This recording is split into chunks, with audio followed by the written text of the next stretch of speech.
Item ಯಾವುದೇ ಇರಲಿ try ಮಾಡಿ ಆಚಿ ಚಿಕನ್ ಮಸಾಲಾ. ಸಿಲಿಕಾನ್ ಸಿಟಿ ಬೆಂಗಳೂರಿನ ಹೊರವಲಯದಲ್ಲಿ ಅಕ್ರಮವಾಗಿ ಕ್ವಾರಿ ದಂಧೆಯೊಂದನ್ನು ಪೊಲೀಸರು ಈಗ ಎಡೆಮುರಿ ಕಟ್ಟಿದ್ದಾರೆ. ಯಾವುದೇ ಲೈಸೆನ್ಸ್ ಇಲ್ಲದೆ, ಯಾವುದೇ ಅನುಮತಿ ಇಲ್ಲದೆ ರಾಜಾರೋಷವಾಗಿ ನಡೀತಾ ಇದ್ದ ಕ್ವಾರಿ ಮೇಲೆ ಪೊಲೀಸರು ದಾಳಿ ನಡೆಸಿದ್ದಾರೆ. ದಾಳಿ ವೇಳೆ ಭಾರಿ ಪ್ರಮಾಣದ ಡಿಟೋನೇಟರ್ ಹಾಗೂ ಜಿಲೆಟಿನ್ ಕಡ್ಡಿಗಳು ವಶಪಡಿಸಿಕೊಂಡಿದ್ದಾರೆ. ಆವಲಹಳ್ಳಿ ಅಕ್ರಮ ಕಲ್ಲು ಕ್ವಾರಿ ಮೇಲೆ ಪೊಲೀಸರ ದಾಳಿ. 50 ಡಿಟೋನೇಟರ್, 220 ಜಿಲೆಟಿನ್ ಕಡ್ಡಿಗಳು ಜಪ್ತಿ.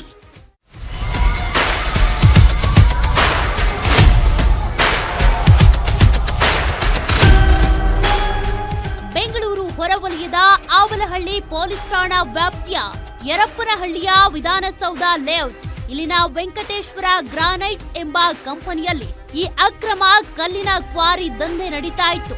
ಯಾವುದೇ ಪ್ರಾಧಿಕಾರದ ಅನುಮತಿ ಇಲ್ಲದೆ, ಲೈಸೆನ್ಸ್ ಇಲ್ಲದೆ ಅಕ್ರಮವಾಗಿ ಕ್ವಾರಿ ನಡೆಸಲಾಗ್ತಾ ಇತ್ತು.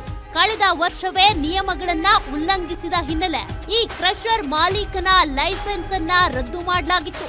ಹೀಗಾಗಿ ಕಳೆದ 1 ವರ್ಷದಿಂದ ಇಲ್ಲಿ ಕ್ವಾರಿ ಕೆಲಸ ಸಂಪೂರ್ಣವಾಗಿ ಬಂದ್ ಆಗಿತ್ತು. ಆದ್ರೆ ಇತ್ತೀಚಿನ ಕೆಲವು ದಿನಗಳಿಂದ ಮಾಲೀಕ ಮತ್ತೆ ಅಕ್ರಮವಾಗಿ ಕ್ವಾರಿ ಕೆಲಸವನ್ನ ಶುರು ಮಾಡಿಕೊಂಡಿದ್ದಾನೆ.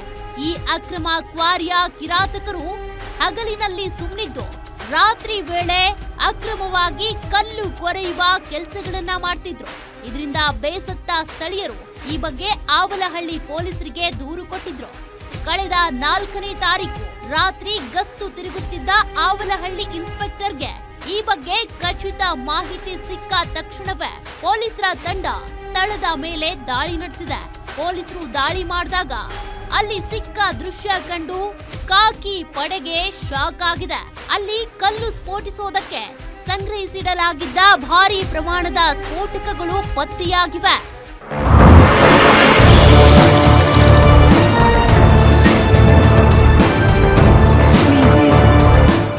ಸದ್ಯ ಪೊಲೀಸರು ಸ್ಥಳದಲ್ಲಿದ್ದ 50ಕ್ಕೂ ಹೆಚ್ಚು ಡಿಟೋನೇಟರ್ಗಳು ಹಾಗೂ 220ಕ್ಕೂ ಹೆಚ್ಚು ಜಿಲೆಟಿನ್ ಕಡ್ಡಿಗಳನ್ನ ವಶಕ್ಕೆ ಪಡೆದಿದ್ದಾರೆ.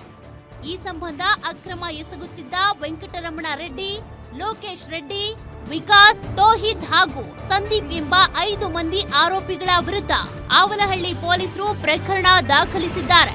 ಸದ್ಯಕ್ಕೆ ಆರೋಪಿಗಳನ್ನ ವಿಚಾರಣೆ ನಡೆಸಿ ಕಳಿಸಿರುವ ಪೊಲೀಸರು ಕ್ವಾರಿಗೆ ಸಂಬಂಧಪಟ್ಟ ಅಧಿಕೃತ ದಾಖಲೆಗಳನ್ನ ಹಾಜರುಪಡಿಸುವಂತೆ ಸೂಚನೆ ಕೊಟ್ಟಿದ್ದಾರೆ. ಆದ್ರೆ ಮಾಲೀಕ ಈವರೆಗೂ ಯಾವುದೇ ದಾಖಲೆಗಳನ್ನ ನೀಡಿಲ್ಲ.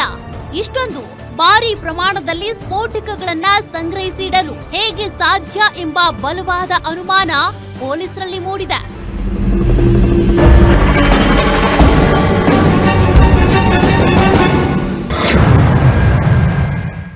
ಹೀಗಾಗಿ ಕ್ವಾರಿಯ ನಿಯಮಗಳೇನು, ಎಷ್ಟು ಪ್ರಮಾಣದ ಸ್ಫೋಟಕ ಸಂಗ್ರಹಿಸಬಹುದು ಎಂಬುದರ ಸಂಪೂರ್ಣ ಮಾಹಿತಿ ಕೋರಿ ಆವಲಹಳ್ಳಿ ಪೊಲೀಸರು ಸದ್ಯ ಗಣಿಗಾರಿಕೆ ಇಲಾಖೆಯ ಅಧಿಕಾರಿಗಳಿಗೆ ಪತ್ರ ಬರೆದಿದ್ದಾರೆ. ಅಲ್ಲದೆ ಆರೋಪಿಗಳಿಗೆ ಮತ್ತೆ ವಿಚಾರಣೆಗೆ ಹಾಜರಾಗುವಂತೆ ಸಮನ್ಸ್ ಕೊಟ್ಟಿದ್ದಾರೆ.